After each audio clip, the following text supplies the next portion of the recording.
Bienvenue à tous sur le podcast de DataWatch. DataWatch, c'est un podcast qui permet de parler, de faire une veille data, de parler des articles que je peux partager le vendredi sur LinkedIn. Et c'est pour surtout les approfondir avec Axel, qui est justement ici. Bonjour Axel. Salut Bertrand. Pour ceux qui n'avaient pas écouté le premier épisode de DataWatch, donc je suis Bertrand Fabre, je suis data ingénieur freelance et je suis dans la data depuis 2011. Et je te laisse te présenter Axel. Ouais, bah moi Axel Mauroy, ça fait plus de 5 ans que je travaille en data, après quelques années en contrôle de gestion. Mais je suis maintenant chez Sphere et puis je travaille chez différents clients pour différents sujets en data. Mhm. Voilà. Ok, merci Axel. Et aujourd'hui, les articles, enfin en tout cas les sujets dont on va parler, ça va être sur différents types de stockage de données.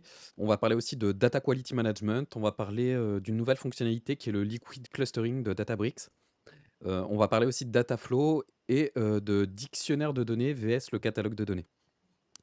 Le premier sujet, donc comme je le disais, c'était sur les enfin, c'est sur les types de stockage de la donnée. Ça vient du post de LinkedIn de Florent, j'ai pas son nom de famille, mais en tout cas de Florent. Jakubowski. Voilà, merci Axel. Et il a, publié son post le 20 mai. Son article, c'était surtout pour mettre en avant 3 types de stockage de données. Le premier, c'était pour parler du stockage par bloc. Le concept du stockage par bloc, c'est le fait de pouvoir découper en taille fixe les données. Le but de ça, c'est de pouvoir avoir un accès, que ce soit en écriture ou en lecture, en tout cas d'avoir des performances élevées sur le traitement de la donnée et les bases de données qu'il utilise, c'est par exemple Postgre, il y a du MySQL, il y a du SQL Server et je crois que j'avais noté peut-être autre chose, non Postgre, MySQL. MySQL aussi. Donc j'ai trouvé ça intéressant. Il parlait aussi qu'il y a des, bases de données, qui utilisent la méthode des B-trees, c'est-à-dire de paginer, de faire une pagination au niveau des données et apparemment ils utilisent aussi ce concept-là de stockage par bloc. Le 2e élément, c'était sur le système de stockage, enfin le type de stockage par système de fichiers. Là, pour que ce soit directement clair, c'est, le Finder sur macOS ou c'est l'Explorer sur, Windows. Là, je pense que ça parle, un petit peu plus aux personnes. Là, c'est le fait d'organiser sa donnée, de manière hiérarchique. C'est-à-dire que la donnée, il y a un dossier, il y a, potentiellement un autre sous-dossier et à ce moment-là, il y a un fichier et donc ça, c'est le type de stockage, par fichier. Et le dernier type de stockage dont parlait Florent, c'est le type de stockage objet. Donc là, je pense que, les personnes peuvent être plus familières avec ce type de stockage, surtout les personnes qui travaillent sur le cloud. Que ce soit sur, AWS, Azure ou GCP, parce que le stockage par objet, c'est vraiment le principe des applications telles que S3 sur AWS, sur, Google Cloud Storage sur GCP et sur, Blob Storage sur Azure. Et donc là, j'en ai pas parlé, mais que ce soit pour, le système de fichiers et le type, objet, ce qui va être intéressant aussi, c'est que les métadatas liés à ces données-là sont directement attachés, à ces fichiers-là. Tout, tout. Par exemple, la différence entre le système de fichiers et le type objet, c'est que le système de fichiers, comme je le disais, c'est de manière hiérarchique et après il y a un fichier à la fin et donc les métadatas sont attachés directement à ce fichier-là. Et le type objet, là, c'est plutôt une clé unique qui représente le fichier, l'élément. C'est tout ce chemin-là et donc les métadatas sont directement collés à ça. Toi, est-ce que Axel, tu as déjà eu, à te poser des questions sur le fait que là, tu es plutôt dans un type de stockage par bloc, par système de fichiers, par objet? Bah, actuellement, ce qui domine la solution pour tout ce qui est stockage et data lake, Mmh. sur les projets basés sur le cloud, c'est clairement de l'objet. Mmh. Moi, j'utilise Cloud Storage Mmh. parce qu'on est sur la plateforme Google. Mais S3 est très utilisé, même pour des gens qui travaillent pas forcément dans la data, hein. Mmh. C'est vraiment des solutions qui sont très pratiques et il y a pas mal de fonctionnalités Ouais. qui sont managés par le provider. Donc Mmh quand mh. je dis provider, c'est Google, c'est AWS, c'est Microsoft. Il y en a d'autres, mais c'est le big 3, du cloud. Mmh.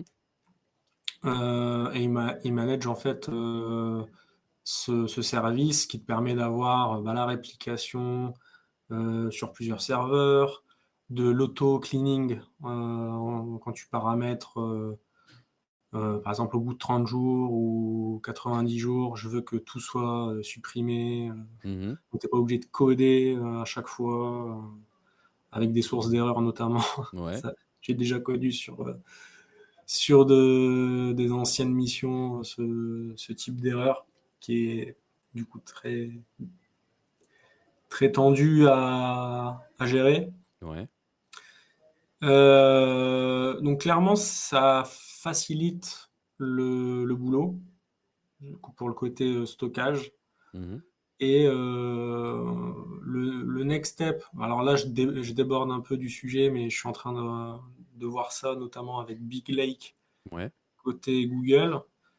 C'est d'implémenter des notions de data warehouse directement dans le data lake. OK. Et dans ce cas-là, on parle de lakehouse, Mmh. qui s'appuie sur ce format-là, objet. Et comment, du coup tu Agrémenté, agrémenté, par, des outils de gouvernance comme mmh mh. Dataplex chez Google, mais il en existe d'autres, et par des formats, Mmh. heu, modernes, on va dire, comme Iceberg, Delta Lake, ou un peu plus anciens, on parle de Parquet, d'Avro, Mmh. d'Orc, qui permet de travailler justement cette notion de métadata, de schéma évolutif, sérialisation, désérialisation. Donc, Mmh. on pourrait faire le podcast entièrement, hein, sur ça. Mais clairement, ouais, tu vois, si on me propose une mission où il y a pas ça, Mmh. ça me ferait bizarre aujourd'hui. Tu t'habitues, ça c'est l'effet cliquet, tu sais, quand tu t'habitues à quelque chose, c'est comme les voitures. Quand tu commences Je avec ta vois. petite choupette d'étudiant, tu te dis: «Ah non, jamais je retournerai sur ça aujourd'hui». Mmh. Bah, là, c'est pareil, en fait. Tu t'embourgeoises, techniquement. Voilà. Ouais, je vois bien. Moi, c'est aussi pour l'utilisation, auquel j'ai pensé.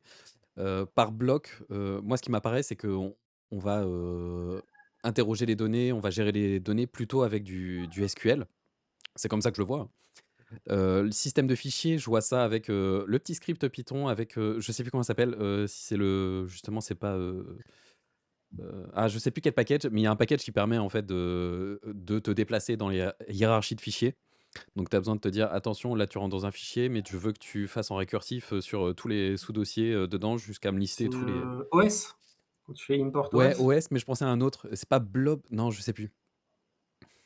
Je sais plus, OK, il y avait un autre package qui permettait de faire ça aussi, facilement, autre que OS. OK. Parce Et que par moi, contre le type, oui, c'est OS. objet, hem, bah, ça ressemble pas mal, je me rappelle sur AWS, enfin, moi je l'ai surtout utilisé aussi avec, MineIO, qui est un peu, le S3 like, où j'avais utilisé c'était Boto 3, pour me Mmh. déplacer, dans ce système objet et ça ressemblait pas mal au système de fichiers. Le fait que tu aies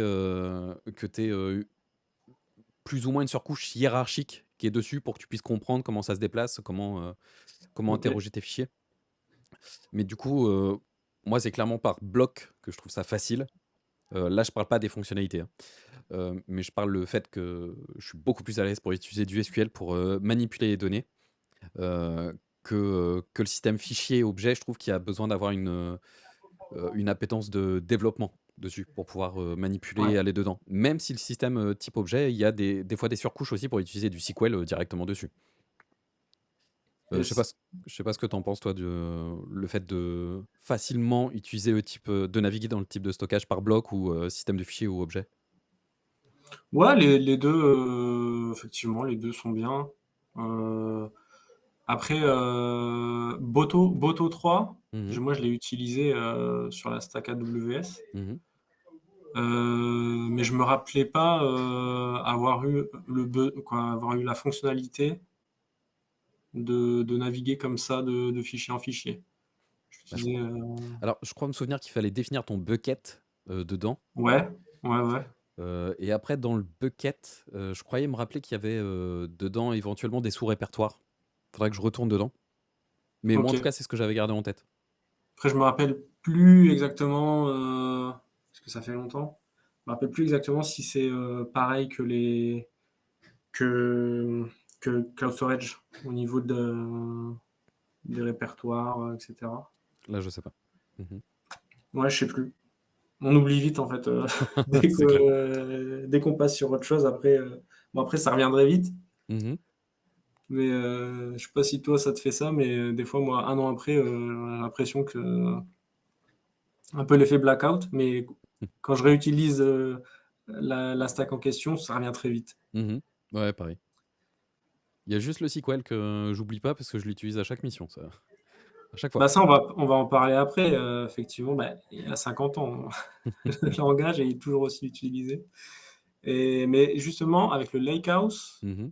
ça te permet, bah, ça permet aux métiers plutôt analytics, donc data analyst, data scientist et cetera, de directement, pouvoir, requêter, faire leur script, Mmh. dans le data lake qu'on appelle lakehouse, en fait. Mmh. De pas avoir à faire, tout un process via data warehouse, par les data eng. Mmh. Et d'ailleurs le fait, que les, data analysts peuvent se brancher directement dessus, est-ce que tu trouves pas que ça retire aussi un peu de boulot aux data ingénieurs, le fait de pouvoir travailler Ouais, sur ouais, les agrégations? bah, c'est ça, c'est qu'en fait, tu fais beaucoup plus facilement un POC, Mmh. heu, en data analyse concernant un besoin métier et puis tu peux plus facilement dire, go, no go au lieu Mmh. de mobiliser des ressources côté data eng qui doivent te faire un truc, aux petits oignons, pour les data analyse derrière. Mmh. En fait, je pense que c'est l'avenir. OK. Après, j'en suis pas sûr, mais en fait, il y a tellement d'optimisation grâce à cette notion de lakehouse Mmh. que les entreprises, forcément, budgétairement, elles vont s'y retrouver. OK. Ça va être beaucoup plus fluide en fait, tu accélères les process de réponse, au métier. Parce qu'en fait, la data en fait, c'est pas, faire de la technique pour de la technique. Alors, Mmh. il en faut. C'est super important d'être, à jour techniquement et d'avoir des comment dire? Des piliers en fait, respecter les tests, et cetera. Les normes de développement, voilà, c'est ce que je Ouais. cherchais. Heu, mais derrière, il faut aller vite, quoi. Et souvent le point d'accroche dans toutes les prises de décision, c'est l'effort valeur. Ouais. C'est le temps versus, le gain que ça peut m'apporter. Donc il y aura on va en entendre parler très, très vite et très, très, très fort, je pense. OK. Ouais, je vois bien le principe, le fait que les data analysts peuvent eux-mêmes réaliser ce POC, et éventuellement, si c'est concluant, lancer l'industrialisation aux data ingénieurs et si c'est pas concluant, effectivement, on passe à autre chose et ça évite de dépenser de l'argent pour rien. Bah, c'est clair, bah, Mmh. il y a quelques années encore, il y a eu la bulle data scientist. Donc Ouais. quand je dis ça, c'est qu'en fait, le, le «marché» entre guillemets, il y a quoi? Les entreprises voyaient la data science comme, quelque chose de très bien et ce qui est très bien, hein, mais Mmh. ils voyaient pas, en fait, le besoin de tout le socle derrière qui est, en fait, fait par les archis et les data eng. Mmh. Donc en fait, les data scientists se retrouvaient à faire 70 à 80 de nettoyage de données, quoi, tu vois? Mais Mmh. et plus c'est pas péjoratif ce que je veux dire, mais plus mal, moins bien Ouais. que peut le faire un data eng, qui est sa spécialité. Ouais. Donc en fait, ça répond bien à cet écart Mmh. de compétences et de spécialisation surtout. Ouais,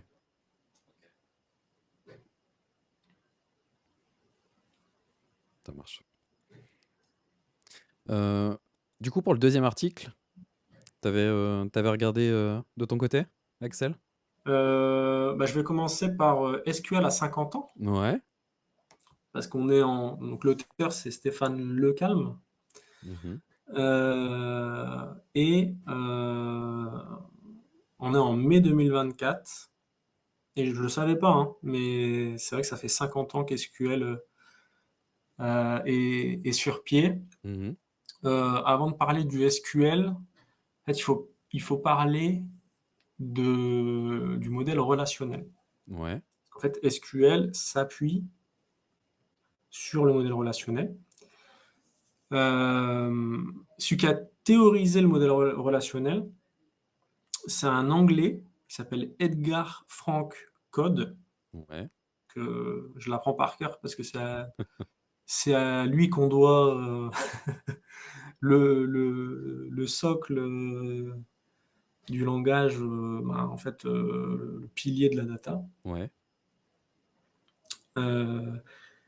Euh, il bossait chez IBM Mmh. et en fait, il a écrit un article en 70.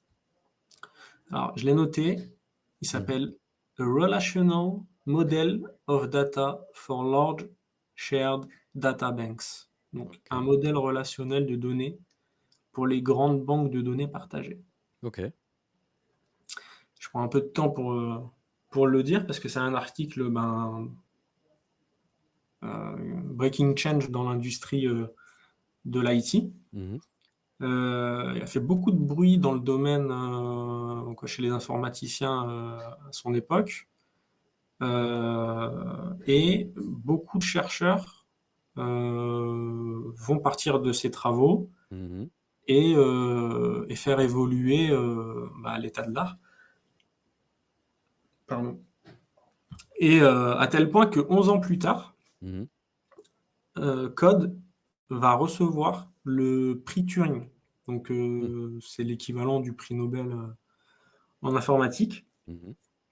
Et bah, 4 ans plus tard, en mai 74, il y a Donald Chamberlain et Raymond Boyce Mmh. qui vont publier un article aussi qui a fait beaucoup de bruit sur bah, SQL. Mmh. Alors, en français, on dit SQL, les anglophones disent SQL, Mmh. on peut dire les deux.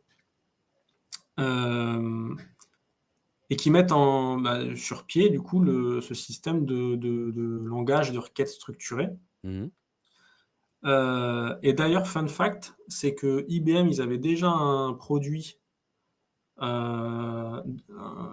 basé sur un modèle hiérarchique et pas relationnel.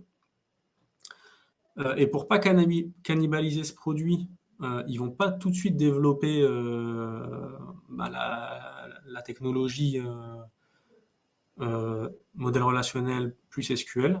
OK. Et en fait, tu as Larry Ellison en Mmh. 77, donc très peu de temps après, qui crée Oracle en misant tout sur ça.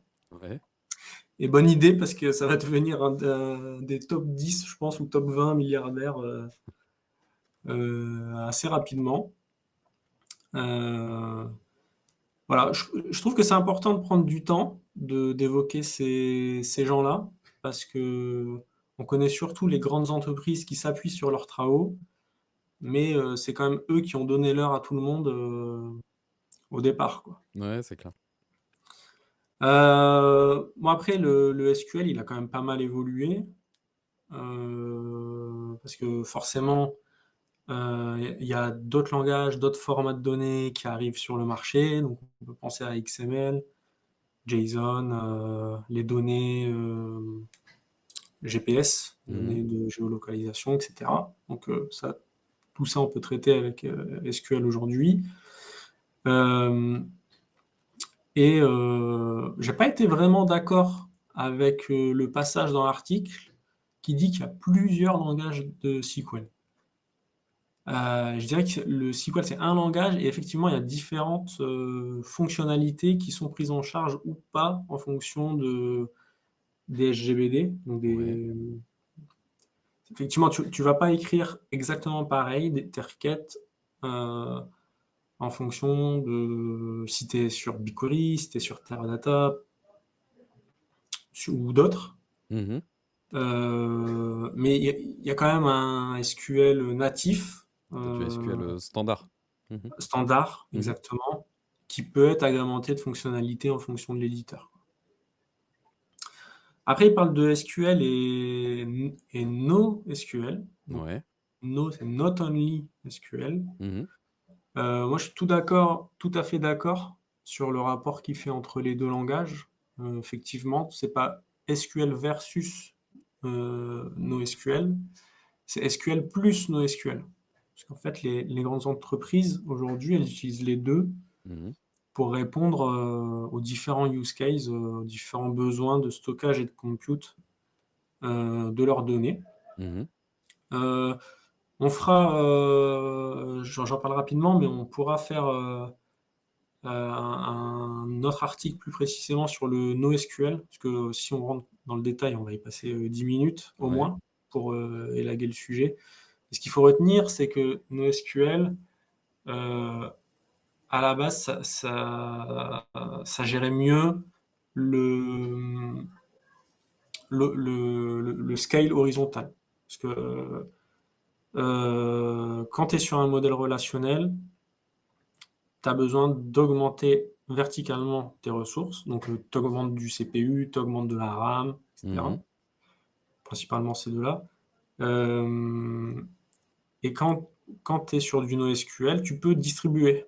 Donc en fait, et ça, c'est une notion très, très importante aujourd'hui, parce que tu as, par exemple, BigQuery ou Redshift qui savent faire du relationnel, Ouais. mais distribué. Et le NoSQL avait justement cette possibilité de faire des clusters de serveurs où les ressources étaient partagées, sur plusieurs serveurs. Mmh. Hem, Après pour l'avenir du SQL, on se demande si on repart pour, 50 ans ou pas. Heu, Aujourd'hui, les GAFAM, elles misent toujours sur le SQL, même s'il y a eu une vague d'architecture Hadoop, assez forte, vers, 2010 à peu près, peut-être un peu avant.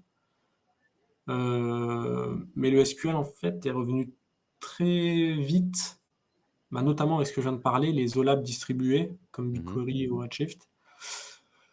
Heu, Comme je disais tout à l'heure, les produits managés comme BigQuery, moi je trouve ça excellent. C'est performant, parce que c'est une architecture, distribuée. C'est simple à maintenir, parce Mmh. que en fait, le provider gère beaucoup de prérogatives d'Ops, heu, normalement quand tu es on-premise, Mmh. donc tout ce qui est admin 6, DBA quoi, Database Administrator, et cetera. Ils ont beaucoup de prérogatives, où en fait tu as des postes dédiés à ça. Ils apportent pas de valeur métier directement Mmh. et en fait tout alors oui, le cloud c'est plus cher, mais faut pas oublier qu'on paye des gens, à 100 dans beaucoup d'entreprises pour faire leur job aussi, aux providers. Tu vois, Mmh. en fait, c'est une balance, à calculer. Des fois, je trouve que les gens vont un peu vite, dans leurs calculs pour dire que le cloud, c'est cher et le cloud s'optimise très bien aussi, des gens qui l'utilisent mal, qui optimisent mal les ressources Mmh. et qui analysent mal leur billing, donc font pas de FinOps. Hem Donc, après oui, c'est vrai qu'il y a le streaming aussi qui devient de plus en plus présent dans les stacks. Hem, à voir pour la suite. Effectivement, streaming, il y a beaucoup de solutions comme Kafka, ou du Kafka managé comme PubSub, Mmh.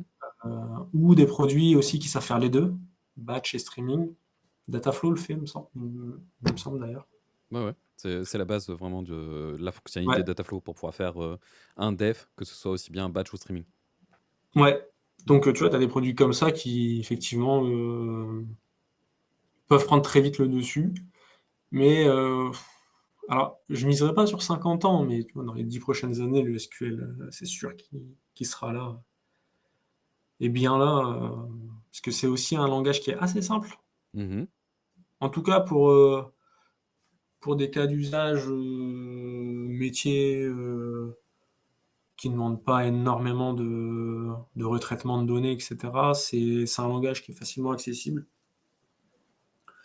Donc, si tu veux faire de la data, comment ça s'appelle? Self-service? Ouais, Mmh. c'est ça le mot.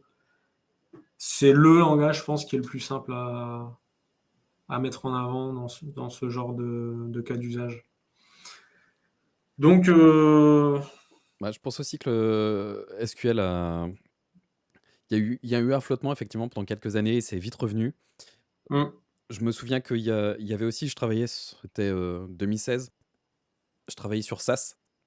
SAS, c'était, clairement faire ouais, du SQL et éventuellement on rajoutait un peu de programmation derrière avec les macros SAS pour pouvoir, décupler pardon les fonctionnalités SQL. Je me souviens mmh, aussi, chez un client, on travaillait sur AWS, sur S3 et on devait mettre toutes nos données directement sur S3, tous nos traitements sur S3 et des fois après, on prenait ces données de S3 et on les copiait directement dans Redshift, OK.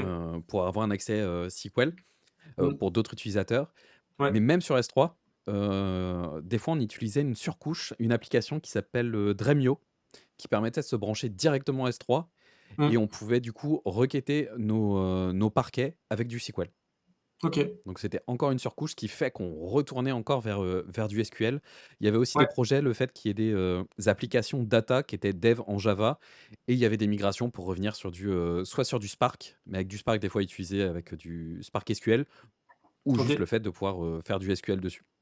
Donc Ouais, parce que il y avait une les 2 volonté de grandes revenir. saveurs de Spark, c'est PySpark en Python et Ouais, nous on faisait PySpark, OK, on faisait et avec le SQL framework. Spark. Ouais. OK. Ouais, Ouais, de ouais, toute façon, clairement. Python, SQL aujourd'hui, c'est le duo gagnant, hein, si tu veux un job, même au niveau mondial, hein. Mmh mh. Heu, je pense que c'est les 2 langages à connaître. Mais effectivement, avec les nouvelles pratiques, ben, ça peut vite, tourner. Mmh. Le vent peut vite tourner, mais je pense qu'on est tranquille pour cette décennie, quoi. En plus avec DBT qui arrive, donc c'est le fait de Oui, réindustrialiser, le c'est SQL. vrai, Il y a c'est vrai. SQL Mesh qui est à peu près sur le même, principe. Ouais, Voilà. Heu, Merci Axel. je t'en prie. Du coup, un autre article que j'avais lu, c'était sur, le liquid clustering de Databricks. L'article, c'est pour annoncer la disponibilité générale de cette, fonctionnalité. Pour expliquer, Databricks met en avant que le liquid clustering est là pour remplacer, les, pratiques de partitionnement des données et de Z-order. Peut-être partitionnement, ça parle plus, que Z-order. En tout cas, moi, Z-order, ça me parlait pas avant de lire l'article. Partitionnement, c'est le fait de découper une table en plusieurs, petits blocs. Ça veut dire que si c'est une table, où tu as une ligne à une certaine date, avec, certains événements qui sont passés à une date, après tu as d'autres dates, d'autres événements. Le partitionnement, c'est le fait de dire, bah, en fait, ta table, au lieu d'avoir juste un gros bloc et quand tu fais tes requêtes dessus, il doit scanner toute la table, tu lui dis: «Non, en fait, cette table-là, tu vas me la découper en dates». Là, c'est un certain jour, un deuxième bloc, c'est un autre jour et cetera et quand tu vas faire tes données, tu vas faire un filtre directement sur les jours, ce qui va permettre de pas parcourir toute la table. OK. Heu, donc ça, c'est ce qui est pratiqué, dans pas mal de bases de données, enfin, en tout cas, comme BigQuery Ouais, et partitioning, clustering. Mmh. ouais, c'est ça, Ouais, ouais. exactement et le Z-order, de ce que j'ai compris, mais pour moi, c'est un concept beaucoup plus, compliqué. Apparemment, c'est, une technique d'optimisation, Mmh mh. de Databricks. En tout cas, c'est ce que j'ai lu. Je ne sais pas si c'est pratiqué dans d'autres tables, mais en tout cas, j'ai lu que c'était Databricks qui permettait qui mettait ça en place et ça permet de regrouper physiquement les données, donc sur un Mmh. disque. En fait, elles sont vraiment plus proches ensemble. Il va identifier les données qui se ressemblent, qui ont un lien entre elles, pour pouvoir les mettre, sur un disque côte à côte. Ce qui permet OK. à la lecture d'avoir une performance, plus élevée. C'est-à-dire que les données, il a pas besoin d'aller chercher ici sur un certain disque, ici et cetera. Là, ils Mmh mh. savent que les données les plus utilisées, elles sont au même endroit. OK. Et là, en fait, le liquid clustering permet, à la vo enfin, je crois que c'est à la volée, si j'ai bien compris, c'est de pouvoir redéfinir automatiquement, selon les consommations, selon les usages, les clusters, et les partitions qui sont faits sur, les tables. D'accord. Donc OK. c'est plus, tu fixes une fois ta partition, une fois tes clusters, et c'est tout. Donc il y a un algo qui tourne, Apparemment, ça serait ça, de ce que j'ai pour compris, savoir, c'est ça. Dynamiquement, il va automatiquement réallouer le OK. cluster. Parce que peut-être qu'au niveau OK. du développement, on a identifié que c'était ces clusters-là qui seraient plus utilisés au Mmh. niveau des utilisateurs et au final, Databricks va analyser, bah, en fait non, c'est plutôt cela ou en tout cas sur la Mmh. période de temps qu'il va analyser, c'est plutôt cela, donc on va plutôt mettre ça en cluster et de ce que j'ai compris, c'est que ça peut être dynamique. Ça veut dire que si dans un mois ou un petit peu plus, les usages changent, apparemment le clustering, le partitionnement va pouvoir s'adapter aussi. Même si c'est plutôt le clustering qui va surtout qui va bouger parce que le partitionnement, c'est souvent sur une date, donc c'est un peu moins flexible. OK. Donc j'ai trouvé ça assez intéressant. Il mettait aussi en avant que c'était 12 fois plus rapide. Donc ça, il faut les croire sur parole parce que j'ai pas testé. Mais il mettait en avant que c'était beaucoup plus performant et apparemment, il y a eu des POC avec, plusieurs gros clients qui allaient dans ce sens-là aussi. D'accord. Donc OK. donc ouais, effectivement, je trouve ça, très intéressant cette Et fonctionnalité. liquid, Ouais. on a une idée de pourquoi ils utilisent ce terme? Il y avait pas d'explication, j'ai pas remarqué d'explication dans l'article, mais j'imagine liquide, c'est pour dire dans le sens c'est fluide. Ça, il y a un changement fluide, ça s'adapte, c'est flexible. Je l'ai C'est géré, nativement par Databricks, c'est ça? ouais, Tu as pas besoin d'écrire beaucoup de code pour, de ce que j'ai compris, OK.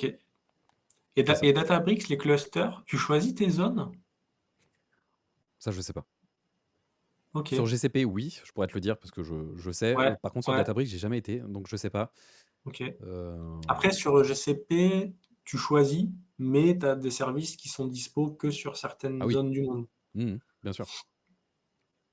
Ouais.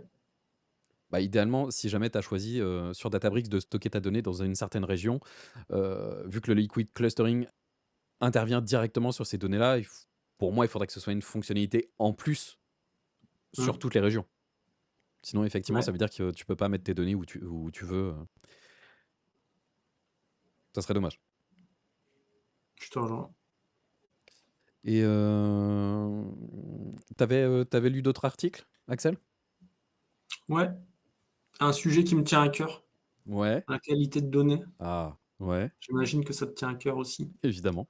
Ça tient à cœur à tous les professionnels de la data. Mmh. Et si ça vous tient pas à cœur, faut se poser une question. Après, des fois, on n'a pas la possibilité de faire tout ce qu'on veut au niveau de la qualité. Des fois, on nous Ouais, presse, des fois, faut il faut délivrer. sortir vite. Faut délivrer, mais à quel prix, du coup? Ouais, bien sûr, ça fait de la dette après. Hem, L'article, il est de Bar Moses, Mmh. donc qui fait partie de l'équipe de Monte Carlo. Mmh. Monte Carlo, franchement, allez-y, le sur que leur blog est très bien et il est assez fourni, c'est un peu un fournisseur officiel de ta veille, hein. C'est vrai, je reprends souvent les articles de Monte Mais Carlo, ils ouais. sont vraiment bien et le produit est bien aussi, on en parlera à l'occasion. Mmh. Donc The Past, Present and Future of Data Quality Management. Donc Bar Moses parle de 3 concepts différents. Mmh. Hem, le monitoring, donc le data quality monitoring, Mmh. le data testing et la data observability, que OK. je connaissais moins pour le coup, parce que j'en fais pas. Mais ça m'a permis d'avoir une bonne introduction à quoi ça servait et comment c'était utilisé. Mmh. Donc l'objectif de l'article, c'est, bah, d'abord de définir ces concepts, savoir à quoi ils servent, quelles sont leurs limites à Mmh. chacun et comment, optimiser ta qualité de données, chez ton client Mmh. ou dans ton entreprise, si tu interne. Alors d'abord, il faut bien comprendre que la qualité de données, c'est un fléau en entreprise. OK. Hem, donc elle donne une analogie au départ. Imagine que tu es responsable de la distribution d'eau d'un village de 1 000 habitants. Mmh. et que, bah, c'est la conquête de l'Ouest, et que, ton petit village devient très rapidement, en quelques années, une méga ville d'1 million d'habitants. Mmh. Tu gères pas ton réseau de distribution comme tu gères, d'une ville d'1 million d'habitants, comme tu gères celui d'un village de 1000 habitants. Mmh. Et donc ça implique quoi? Bah, ça implique que tu vas devoir scaler, donc mettre à l'échelle, en français, toutes tes pratiques. Tu vas devoir t'organiser, mettre beaucoup plus de process, heu, des contrôles automatisés. En fait, faut maintenir ton réseau, de la manière la plus optimisée. Et le testing et le monitoring, c'est 2 méthodes qui permettent d'identifier les problèmes de qualité. Et l'observability, c'est une approche plus complète qui combine et étend, prolonge en fait les les 2 méthodes de testing et de monitoring. Mmh. Hem, le data testing, je vous renvoie au podcast numéro 1 parce qu'on en a pas parlé quand même pas mal avec les DBT tests. Mmh. Heu, c'est un très bon début de mettre le testing, dans les pipelines de données, mais il présente des insuffisances, des limites. La première des limites, c'est la nécessité d'une connaissance approfondie des données. Mmh. En fait, tes tests, ça exige que tu aies une connaissance, suffisante du domaine métier pour définir la qualité. Mmh. Et il faut aussi, que tu aies une connaissance suffisante sur le comportement de tes données. C'est pas pareil. Mmh. Hem, pour mettre en place justement, ben, tous tes tests de validation.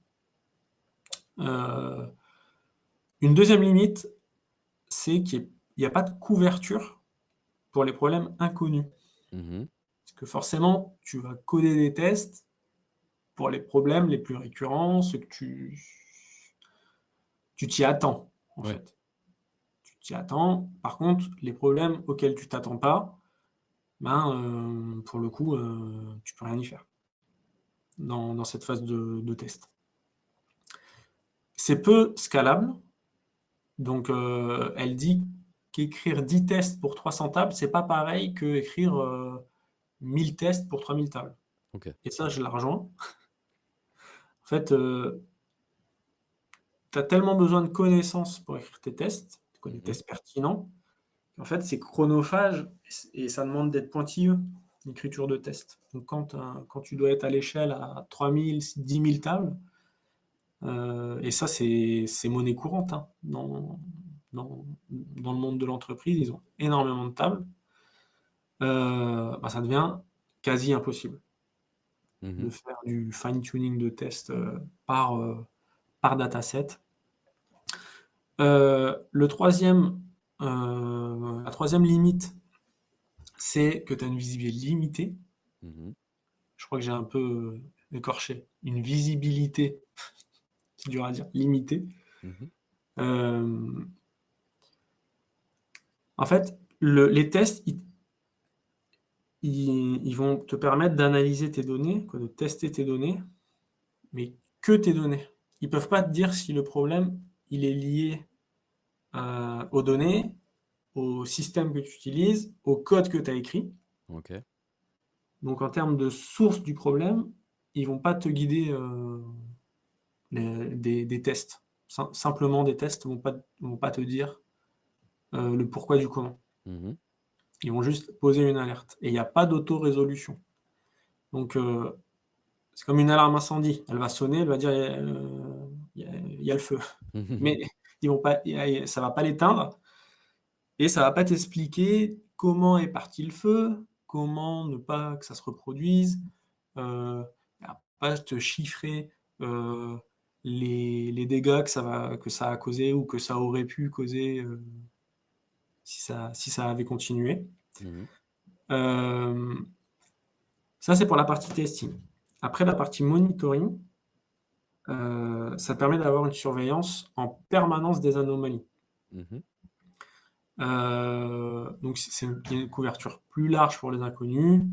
Ça te libère de l'obligation de dupliquer et dupliquer et dupliquer des tests, pour, tous tes datasets, tous tes cas d'usage.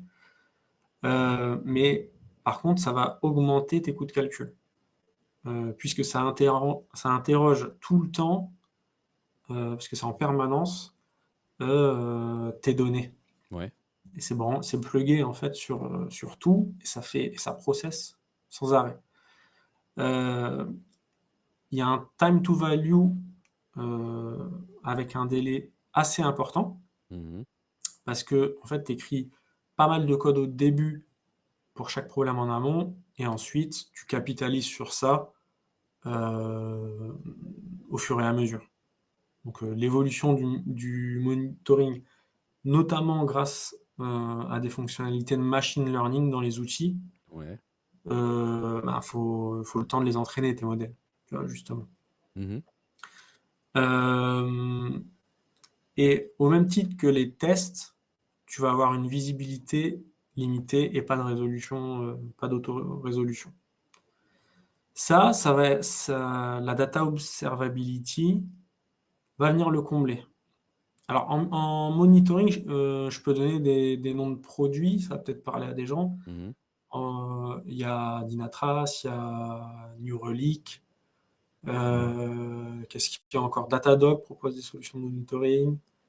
Je sais pas si tu en connais d'autres, mais Moi, chez un client, on utilise, Sifflet, qui est une solution Sifflet. française. OK, Et effectivement, il y a OK, du machine learning dessus où il va nous donner un intervalle de confiance, par rapport, à l'entraînement qu'il a eu sur une OK. certaine période. Il va dire: «Bah, moi, j'attends à ce que, ta donnée, si jamais c'est une volumétrie, ça soit entre temps et temps. Si jamais ça sort de cet, indice de confiance, je t'envoie une alerte pour dire: "Moi, ça me paraît normal, anormal"». Et dans ce cas-là, tu peux aller sur le Monito Sifflet, tu peux qualifier, cette alerte. Est-ce que c'est un faux positif? Est-ce que c'est D'accord. Ouais, et du coup, tu entraînes le modèle. c'est ça. OK. Bah, la data observability, heu, c'est une approche, qui est vraiment beaucoup basée sur l'IA Mmh. et elle va répondre à toutes les questions qui sont limitantes, sur les 2 autres méthodes. Donc le quoi, le qui, le pourquoi et le comment. Mmh. Il y a 2 grandes, méthodes, quoi, outils, qui sont le column level lineage Mmh. automatisé Je vois. et les alerting protocols. On mettra les articles, en description Mmh. parce que j'ai pas assez de temps là pour développer ces 2 concepts, mais on mettra les articles pour ceux qui veulent, approfondir le sujet et l'observabilité, elle repose sur 4 piliers. C'est le triage et la résolution, ce qu'on appelle robuste des incidents. Ouais. Donc en fait, elle va fournir les ressources nécessaires pour, résoudre les incidents plus rapidement. Et en plus du marquage et de l'alerting, elle accélère le processus, de comment dire? De pas de résolution, mais de recherche OK. des causes racines, avec un suivi automatisé au niveau des colonnes. Donc ça, je renvoie au column level lineage, Mmh. qui va te permettre de bout en bout, avec ton modèle, avec, tout l'entraînement que tu lui donnes, te permettre de faire des causes. Alors des causes qui sont parfois juste des corrélations, mais justement ça c'est ce que tu disais, c'est que tu vas valider ou invalider, la proposition que te fait, tu parlais de sifflet, je pense. Ouais. Hem, il y a aussi la visibilité complète. En fait, elle va pas couvrir juste les sources de données. Mmh. Heu, elle va aller dans les pipelines, dans les systèmes de post-ingestion, elle va aller partout où la donnée va Mmh. pour l'analyse et te proposer, de la résolution, heu et entraîner les modèles. Il y a un time to value plus court, parce que l'entraînement en fait est beaucoup plus il est entre guillemets «sous stéroïdes» OK. et tu as un suivi de l'état des produits de données. Donc en fait, l'observabilité des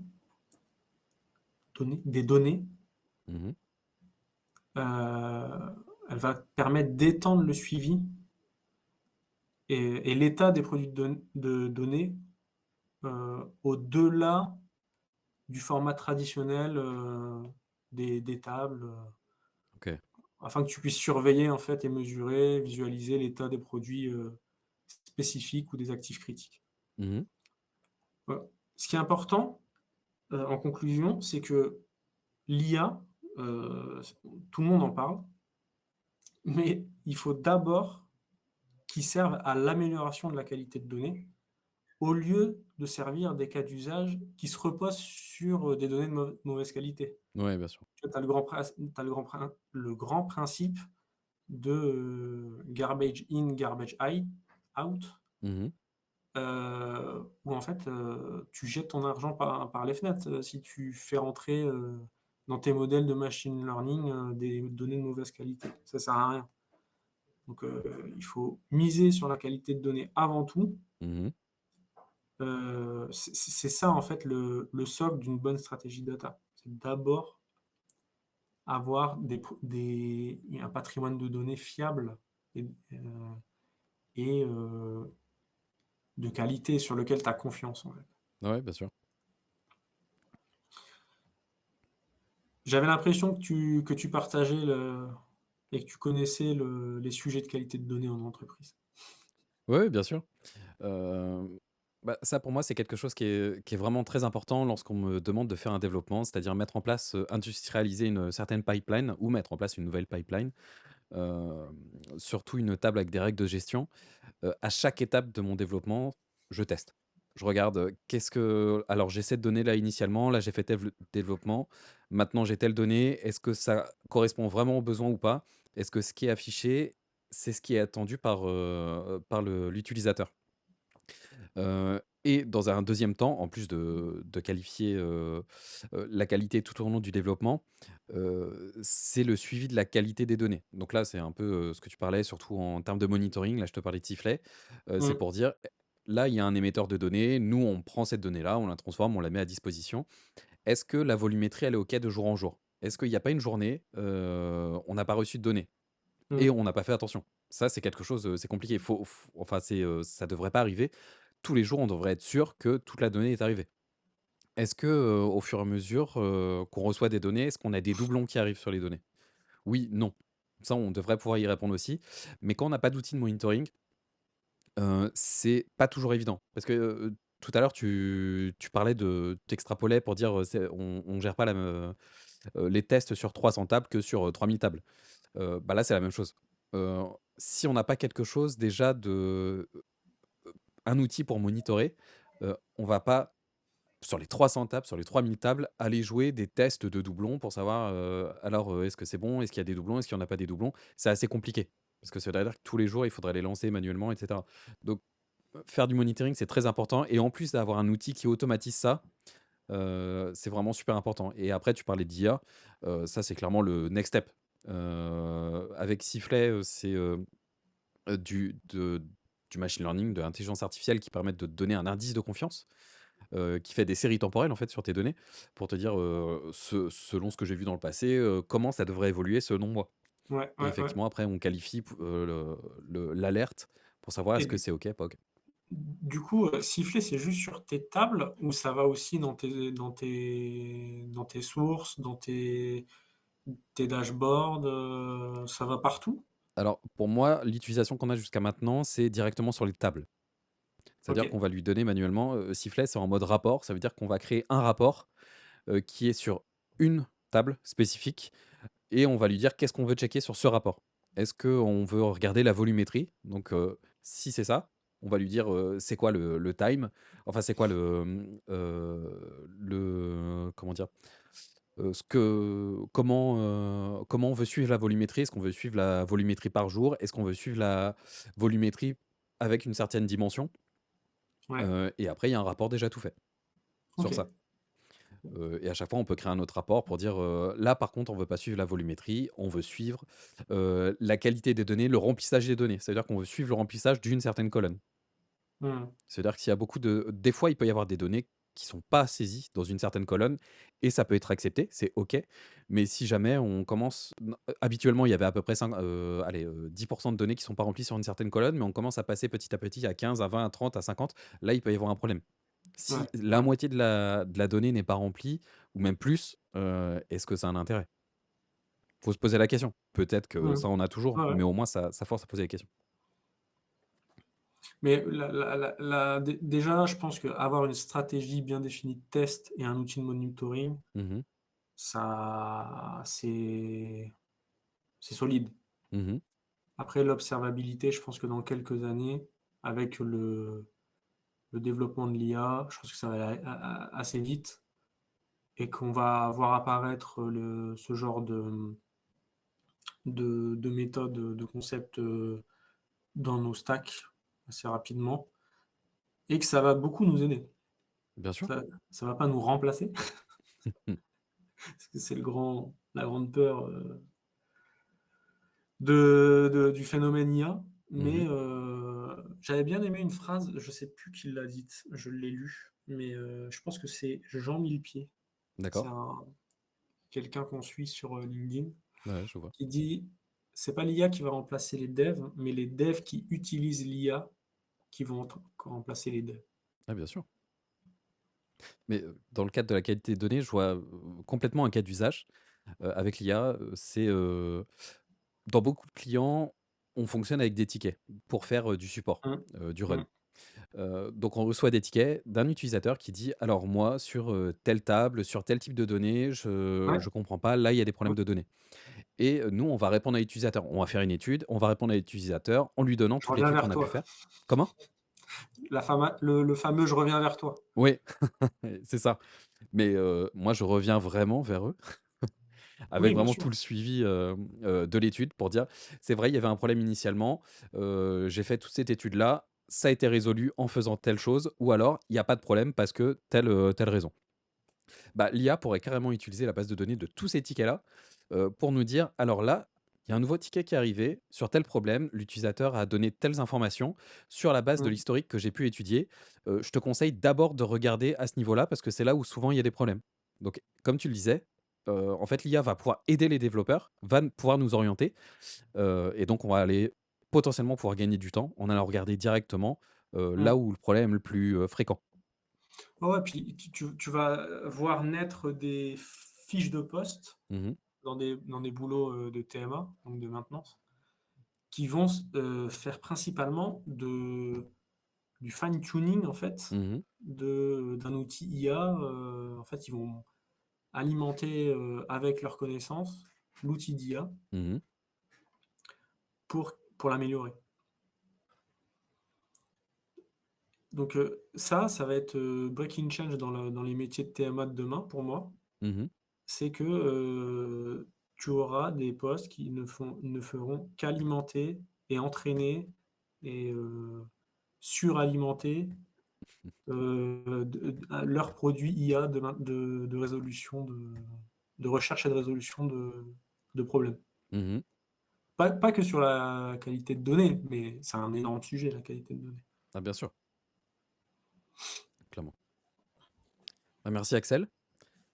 Heu, Moi je voulais, aussi parler d'un article, qui expose la différence entre le dictionnaire de données et catalogue de données, qui a été rédigé par, Lindsay McDonald de Monte Carlo justement, qui a été rédigé le 20 mai. C'est pas toujours évident de savoir la différence entre un dictionnaire de données et un catalogue de données et en plus cet article m'a permis de me poser aussi dessus pour bien comprendre la différence. Pour faire ça, vraiment rapide dans l'explication, un dictionnaire de données, c'est souvent des définitions, une documentation au plus près de ta donnée, au plus près de ton système. C'est dans un certain système où est ta donnée. Là, il y a un dictionnaire de données qui va décrire ta donnée, dans le sens, il y a un type, il y a une description sur cette donnée-là, spécifiquement dans cette table-là. Donc c'est vraiment au plus proche, c'est une vision assez micro de la documentation et de ta donnée. Alors que le catalogue de données, là, c'est une version beaucoup plus macro. Ça veut dire que quand tu vas aller chercher une définition de ta donnée dans le catalogue, il va pas te donner une définition au sein d'un certain système, c'est il va te donner dans l'entreprise, cette donnée, ça représente ça, avec telle des règles de gestion, on doit l'interpréter comme ça. Et ce qui fait que les utilisateurs soit du dictionnaire de données ou du catalogue de données sont vraiment, des personnes assez différentes. Dans le dictionnaire, c'est plutôt des personnes qui sont dans le développement, les data ingénieurs, comme nous. Tu parlais de DBA aussi tout à l'heure, ça peut concerner ces personnes-là. Alors que les catalogues de données, c'est des personnes qui sont plutôt à un niveau, comme, des data analysts, data scientists, ou les utilisateurs finaux. Ouais. Moi, c'était surtout ça que j'avais retenu, de cet article que j'ai trouvé vraiment très intéressant.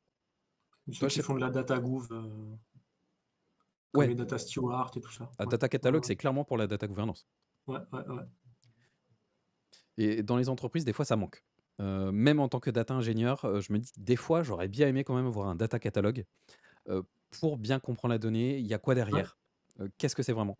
J'ai déjà connu ça chez un client où il y avait un catalogue, c'était Colibra, qui était Mmh. utilisé et Mmh. c'était super efficace. Il y avait une barre de recherche, tout simplement, on tapait, la donnée, et ça nous sortait la définition, quels sont les attributs de la donnée.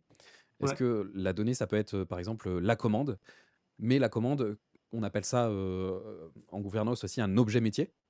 Mais l'objet métier, la commande, elle est définie par plusieurs attributs. Il y a un identifiant, il y a un montant, et cetera et le catalogue, ça permet de comprendre, en fait, tout ça, toute ouais. cette dynamique. Et c'est très important parce qu'une commande pour quelqu'un de la supply ou quelqu'un, de la compta, par exemple, Ouais, ça va pas être, exactement pareil. Ils clairement, vont prendre des critères différents et tout, donc ça, c'est vrai que c'est super important. clairement et ça, pour moi, c'est quelque chose vraiment qui devrait, se déployer le plus possible en entreprise. Moi, je suis Pour d'accord. moi, c'est Tu clairement, utilises un en ce moment? catalogue, non. Non, non, chez mon Ah client OK. actuel, il y en a pas. Il y a dictionnaire de données, qui Ouais, est déjà une bonne base quand même. Mais effectivement, il y a des travaux pour mettre en place un catalogue de données OK, au sein de l'entreprise. Toi, ça marche. tu as? Open Metadata, je sais pas si Open tu connais? Metadata. OK.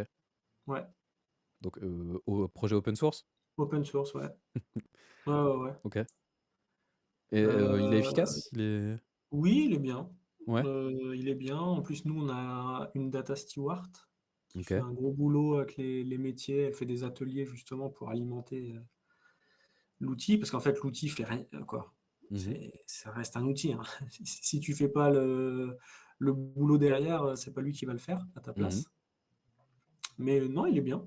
Il est bien, on avait vu plusieurs outils, notamment Dataplex, OK. mais on GCP a on a décidé de retenir, Open Metadata. et est-ce que ça t'aide dans ton travail? Oui, mais je pense que ça aide surtout, alors c'est, à prendre avec des pincettes, mais ça aide aussi, les métiers entre eux Mmh. à se mettre d'accord sur, les quand on affiche tel KPI, on l'interprète du coup de telle manière, on Mmh. parle de cet objet métier. Hem, Ben, effectivement, tu te rends compte que, d'une équipe à l'autre, ils avaient pas exactement la même définition. Mmh. Donc, ça aide dans les discussions métiers, ça aide dans le développement, ça accélère parce que du coup, quand tu es data ing et que tu sais parfaitement quel objet métier tu traites, ça t'aide aussi à écrire des tests, notamment. Tu Mmh. dois tu dois avoir une connaissance métier de ce que tu écris. Donc, et c'est bien intégré, dans notre outil de Dash, dans notre data warehouse. Non, ça fonctionne. OK. Rien à dire. OK. Alors merci de ton retour et il y avait un dernier article, qu'on avait aussi, c'était sur, Dataflow. Je te laisse en parler, Axel. Ouais, alors très rapidement, Mmh. l'article, il est écrit par deux inges de chez Google, et il permet, alors, je sais pas si en post-prod, on pourra mettre le graphique, Mmh. heu, parce qu'il résume parfaitement l'article. Mmh. Heu Dataflow, tu as un rapport entre la latence que tu veux avoir pour ton job et le coût. D'accord. Plus tu veux baisser la latence, plus ton coût s'élève et inversement. Par contre, c'est pas, 2 courbes, linéaires comme ça qui se croisent, Mmh. il y a un effet exponentiel. Donc en fait, il faut que tu trouves le sweet spot, en pour avoir le meilleur ratio entre la latence la plus faible et le coût, le plus faible, non, le plus faible aussi. Ouais. Hem, donc l'article le développe plus techniquement que je fais là, en synthèse, Mmh. mais l'idée, c'est de pouvoir auto-scaler, Dataflow Ouais. pour qu'il trouve le sweet spot, tout seul, OK. pour avoir le meilleur rapport, latence-prix. Mmh. Ça me fait penser à la descente de gradient dans les algorithmes de machine learning. Ouais, ouais, Mmh. c'est ça. OK. Voilà, je t'ai résumé, l'article qui est assez court, hein. Mmh. Franchement, tu mets le graphique, tu comprends très bien, quoi. OK, ça marche. Et après, il faut Je le l'implémenter mettrai au mien. forcément, techniquement, quoi. OK. Eh bien, merci Axel. Heu Je t'en prie. Toujours un donc plaisir. bah, pareil, plaisir partagé. Surtout, cette veille-là, ça nous permet aussi d'approfondir certains sujets qu'en temps normal, on n'approfondit pas ou on va pas trop creuser. Ouais, Si vous avez des questions, vous pouvez les poser en commentaire. Si vous voulez regarder d'autres épisodes de Data Watch, vous pouvez aller sur la chaîne YouTube Data Watch Podcast et surtout n'hésitez pas à partager. Merci encore Axel et puis à la bah, semaine merci prochaine. Bertrand. Ouais, à la semaine prochaine. À Salut. bientôt tout le monde.